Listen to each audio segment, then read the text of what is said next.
नमस्कार, आप देख रहे हैं एसबीटी न्यूज और मैं हूं आपके साथ दिव्यांशी गौड़। पेश है इस वक्त राजस्थान की खास खबरें। झमाझम बरसात और ओलावृष्टि के बाद मंगलवार को भी मौसम का मिजाज बिगड़ा रहा। सूरज बादलों की कैद से बाहर नहीं निकला। बर्फीली हवाओं ने लोगों के हाथ कंपकवा दिए। न्यूनतम तापमान 14.4 डिग्री पर पहुंच गया और इसमें 0.9 डिग्री की गिरावट आ गई। सोमवार को ओलों संग हुई झमाझम बरसात का मौसम पर असर नजर आया। मंगलवार अल सुबह से ही बर्फीली ठंडक बनी रही। बर्फीली तेज हवाओं ने लोगों को धुजा दिया। वाहनों, पेड़ पौधों और जमीन पर ओस छाई रही। नलों में पानी बर्फीला महसूस हुआ और घर आंगन में हल्की गलन बनी रही। राजस्थान में खिलाड़ियों को प्रोत्साहन देने के लिए मुख्यमंत्री अशोक गहलोत ने एक अहम निर्णय लिया है। प्रदेश में अब ओलंपिक, एशियाई और कॉमनवेल्थ गेम्स में पदक जीतने पर 3 से 4 गुना तक इनामी राशि को बढ़ा दिया गया है। मुख्यमंत्री अशोक गहलोत ने इस प्रस्ताव को मंजूरी दे दी।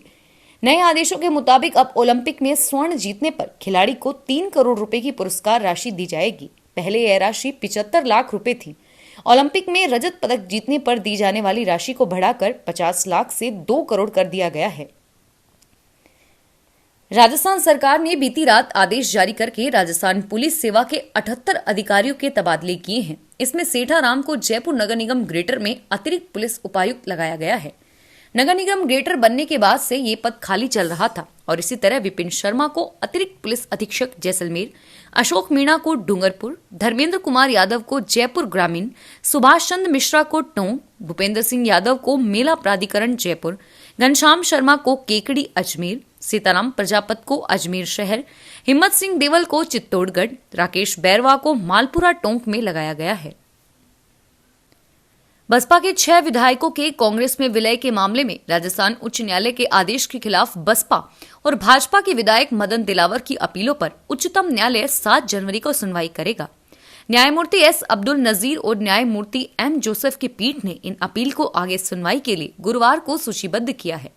उच्च न्यायालय ने 24 अगस्त को राजस्थान विधानसभा के अध्यक्ष से कहा था कि बसपा के 6 विधायकों के कांग्रेस में विलय के खिलाफ दिलावर की अयोग्यता याचिका पर 3 महीने के भीतर निर्णय किया जाएगा।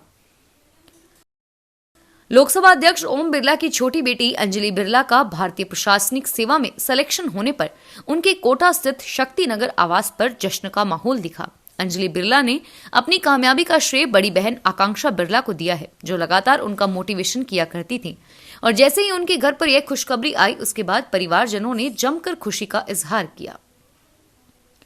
भरतपुर में जमा पूंजी हर महीने 2% ब्याज का लालच देकर एक फाइनेंस कंपनी ने करीब 10 करोड़ रुपए इकट्ठे कर लिए और निवेशकों का पैसा लेकर रातों रात भाग गई। भरतपुर में हीरादास बस स्टैंड के सामने लक्ष्य निधि फाइनेंस के नाम से चल रही इस कंपनी के सभी संचालक फरार हैं। उनके मकानों पर ताले लगे हुए हैं। कंपनी के भागने का पता चलते ही अब तक करीब 50 पीड़ित सामने आ चुके हैं। इनमें से कुछ लोगों ने कोतवाली में धोखाधड़ी और ठगी की एफआईआर दर्ज भी करवाई है और इनमें कुछ पुलिसकर्मी भी शामिल बताए जा रहे हैं। भरतपुर जिले के पहाड़ी थाना क्षेत्र के मूंग सका गांव में रह रहे हत्या के आरोपियों को पकड़ने पहुंची हरियाणा के पुन्हाना थाने की पुलिस से ग्रामीणों ने मारपीट की और उनके कब्जे में आए आरोपियों को भी छुड़ा कर ले गए। पुलिस ने बताया कि हरियाणा में हुई हत्या करने के बाद आरोपी लोग भरतपुर के मूंग सका गांव में अपने रिश्तेदारी में रह रहे थे।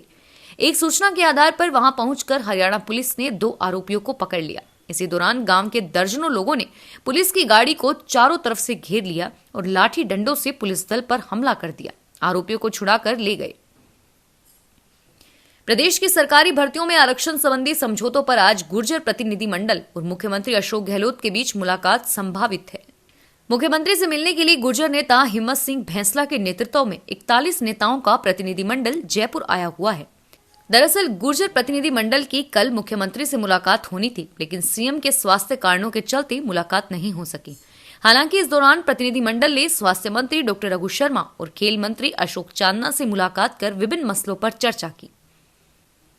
25 अप्रैल को होने वाली नीट अध्यापक पात्रता परीक्षा में बेरोजगारों को दी गई बड़ी राहत के बाद अब प्रदेश भर के बेरोजगारों में खुशी का माहौल है। अंकों की वेटेज, राजस्थान का सामान्य ज्ञान और साथ ही पीजी में 50% पर बीएड की राहत, साथ ही लेवल फर्स्ट में बीएसटीसी धारियों को ही शामिल करने की घोषणा के बाद राजस्थान बेरोजगार एकीकृत महासंघ की ओर से शिक्षा मंत्री और मुख्यमंत्री अशोक गहलोत का आभार जताया गया। कॉलेज शिक्षा निर्देशालय ने राज्य में कई कॉलेज शिक्षकों के तबादले किए हैं। इसमें स्थानांतरण कार्य व्यवस्था सूची शामिल है। निर्देशालय ने 31 दिसंबर को कॉलेज प्राचार्यों शिक्षकों के स्थानांतरण किए थे। इनमें रुकटा राष्ट्रीय से जुड़े कई शिक्षक भी शामिल थे। कांग्रेसी शिक्षाविदों ने सूची को लेकर नाराजगी जताई। इसके बाद संयुक्त सचिव मोहम्मद नईम ने 31 दिसंबर को जारी आदेशों पर रोक लगाई और अब सोमवार देर रात नई तबादला सूची जारी की गई। फेसबुक अकाउंट हैक कर लोगों से रुपए मांगकर ठगी करने वाले ठगों व हैकर्स से परेशान पाली पुलिस ने अब आम जन से इससे बचने की अपील की और साथ ही पुलिस से चिताया कि आमजन अपनी फेसबुक प्रोफाइल लॉक रखे। इसमें हैक व कॉपी होने की संभावना नहीं रहेगी।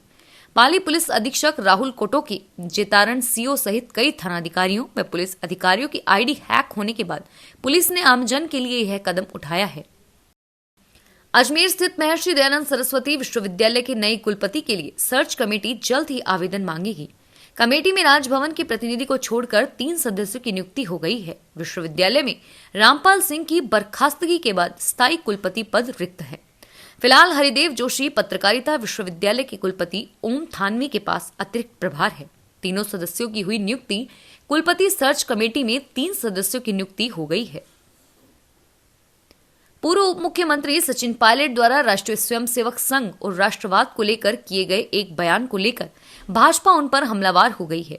केंद्रीय जल शक्ति मंत्री गजेंद्र सिंह शेखावत और राज्यसभा सांसद डॉक्टर किरोड़ी लाल मीणा ने पायलट के बयान को कटघरे में रखते हुए उन पर और कांग्रेस पार्टी पर पलटवार किया है। केंद्रीय मंत्री शेखावत ने कहा कि हमारा राष्ट्रवाद हमारे दिलों और कार्यों में है, न कि हाफ पैंट में, जिसे सचिन पायलट पर जोर दे रहे हैं। बैंक लोन पर स्टाम्प शुल्क पर बजट भाषण एवं अधिसूचना में अंतर तथा वर्तमान दरों को तर्कसंगत एवं सरल बनाने की व्यापार व उद्योग जगत ने मांग की। रियल एस्टेट कारोबारियों का कहना है कि वर्तमान दौर में विकासकर्ता स्वयं भूमि क्रय नहीं करके भूमि मालिक के साथ जॉइंट डेवलपमेंट में रिहायशी, वाणिज्यिक एवं अन्य निर्माण कार्यों को कर रहा है। इसके तहत भूमि मालिक के साथ एक विकासकर्ता अनुबंध पत्र के तहत कार्य करता है। विकासकर्ता अनुबंध पर स्टाम्प ड्यूटी 1% एवं विकासकर्ता के हिस्से पर 1.5% है, जो काफी अधिक है। इसे कम करके 0.25% की जानी चाहिए, क्योंकि यह एक व्यापारिक अनुबंध मात्र है जिसमें अनेक शर्तों की पूर्ति की जानी शेष रहती है एवं अनेक बार अनुबंध इन शर्तों की पूर्ति नहीं करने से छूट जाते हैं तथा निर्माण कार्य होने पर विक्रय पर पूरी स्टाम्प ड्यूटी मिलती है।